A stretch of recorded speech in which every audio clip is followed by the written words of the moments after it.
We get a lot of questions from first-time homeowners. They're a little bit overwhelmed with their big new purchase. They have questions about maintenance, about things they should be checking. We're in Detroit, and I'm going to help a homeowner who wrote in about this exact issue. Hi, Armisha. Hi, Nathan. Nice to meet you. Nice to meet you. Welcome to Detroit. Thank you very much. First off, beautiful home. Thank you so very much. Beautiful neighborhood. Oh, awesome. Thank you. But you recently bought this house, right? Yes, I am a first-time home buyer. So we were talking back and forth, and you were saying, what are some things you can do to kind of become familiar with your home? So I was thinking hard about this, and I created a kind of a homeowner checklist that we can go through. Since we're outside, I kind of want to start with your roof, work from the top all the way down.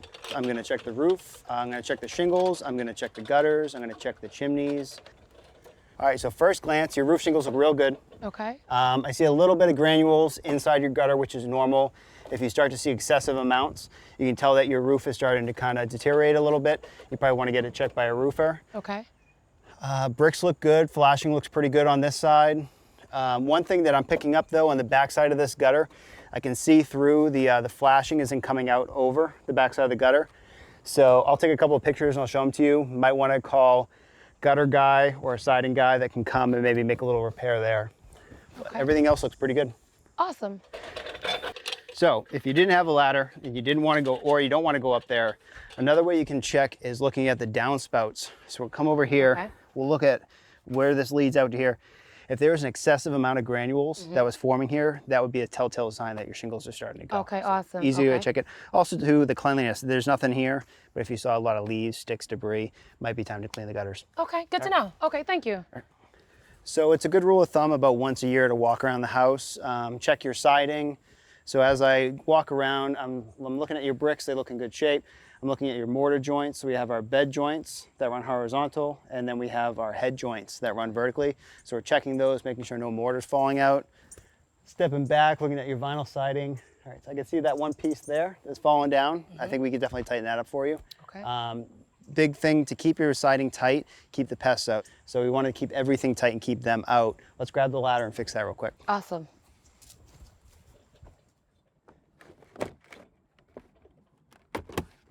Oh, wow. Huh, simple as that. Yep, I just need to snap it back in place and secure it with a siding nail. All right, that's all set. Oh, wow. Rest of the house looks good, so let's head inside, go up in the attic. All right, awesome. All right, so we'll move this panel out of the way. Take a look. Hopefully no critters, fingers crossed. Yes. So, all right, so I'm just gonna take a glance around. Okay. We're looking for water damage. Everything looks really good.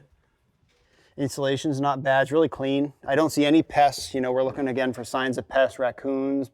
Nice. Any bats, nothing. Okay. So everything looks pretty good up here. Oh, great. Your insulation, it is insulated. It's on the thinner side. You know, you might want to upgrade that to a higher R value, which will be a little bit better in the wintertime and in the summertime. A lot of states offer rebate programs, so you could call your state, see if they offer it. They'll come out, size it up, tell you what you need, and give you a price. And usually it's drastically lower than what you would pay just to bring someone else in. Okay, awesome. Thank you. Now let's start to look at your windows too. Alrighty, great. Okay, so Nathan, I have a total of 20 windows throughout the house, and you can see right now that this is starting to fog up. So can you tell me what exactly is going on here? Yeah, so the seal has failed, the gas escaped, and you have moisture getting in. The good news is you have a really traditional vinyl replacement window, easy to get in, easy to take out. You could even replace this individual sash if you wanted. Okay, and what exactly is a sash? So you have your window sashes, so it's kind of the assembly of your glass and your frame. So on this one, it's a double hung, so you have an upper sash and a lower sash. Okay. And as I walk up to a window, things I like to look for, so we're looking at the glass, we know this failed. This is still good. I'm gonna raise it up. Okay, I'm gonna check the screen, good shape. I'm gonna tilt this out. I'm gonna check the glass from the outside, which is great. These are tilt wash, so you can wash the outsides of your windows from up inside the house. Nice. Those look good. What those do is those help take the weight of the window as you raise and lower. Okay. You have your sash stops on your left and your right. You can spring those out, and those will prevent it. You know, if you want to let a little natural, air ventilate, you can put those in, keep someone from coming in the house. Then you have your sash locks. So they're not quite joining right now. But one thing I always recommend is when you're not using the window is try and keep the sash locks engaged. It helps force the lower one down, the upper one up, and create a tight seal across the middle of the window. Oh, okay, great. Yeah. All right, so the next few things I want to talk about is your electrical, your plumbing, your heating, but let's get started with the electrical. If you want to show me where your panel is. Sure. So it looks like you have a nice new upgraded electrical service here. First thing, really well labeled. We come over here, we have our main circuit breaker, and we can shut that off if we want to take the power away from the home, if there was an emergency or something like that. Going down, we have our individual circuit breakers all set up for different amperages. Say you're doing some work on the kitchen and you need to shut the power off there, you would come, identify where it is, go over to that circuit breaker and shut it off. And then when you're done with the work, you can turn it back on. Most likely your electrician will come down and handle that. Down here we have some surge protection, which is great to have, so you are good to go there. So you have a good safe panel. Next, let's look at your main water line coming in. Okay. You have some new parts and pieces here. I can see you have a new gate valve, you have your new water meter, and then you have your ball valve over here. This is where you're going to come to shut off your water in case of an emergency. Really easy to know. If it's in line, you have flow. As you turn this down, you're cutting off that flow. One thing I'd like you to do is get, make, or buy a really nice big sign that says shut off.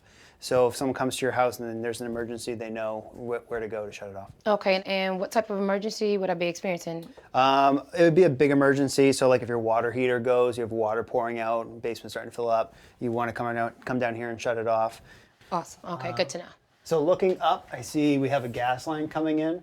And the first rule with gas is if you smell in the house, it's time to get out. Okay. Get outside, call the people you need to call. It might be the gas company, the fire department, and then they're gonna come and I'll show you outside what they'll probably do when they show up. Okay. All right, so if you smell gas inside the house, first things, get outside, call 911, call the gas company, they'll come out. What they're gonna do is they're gonna come over here to your gas meter and they're gonna turn off the supply going into the house. They'll turn that and they might even lock it off until everything's cleared. Awesome, alrighty, great.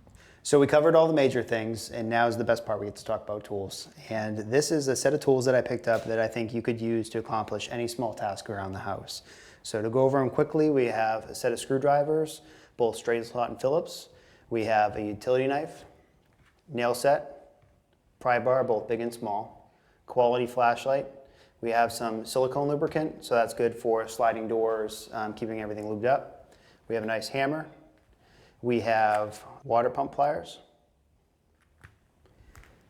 level, 16-foot tape measure,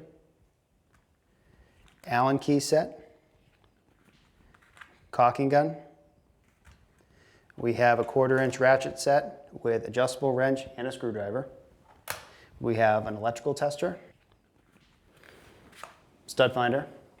We have a drill, cordless drill, and a cordless impact gun. And with that, a nice assortment of drill bits and different bits inside. Nice. All right, lastly and most importantly, I'm gonna leave you with this new binder here that I want you to fill up with the most important information you have about your house.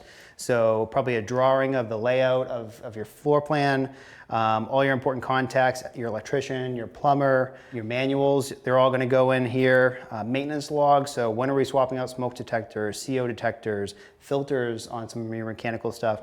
You know, all that information can be left in here, and when you need it, you know right where to go. It's right there at your fingertips. Alrighty. All right, well, congratulations on your home. Let us know how you make out, and I'm gonna leave this with you. Thank you so very much. Nice meeting you, Nathan. You're welcome. Good to meet you too.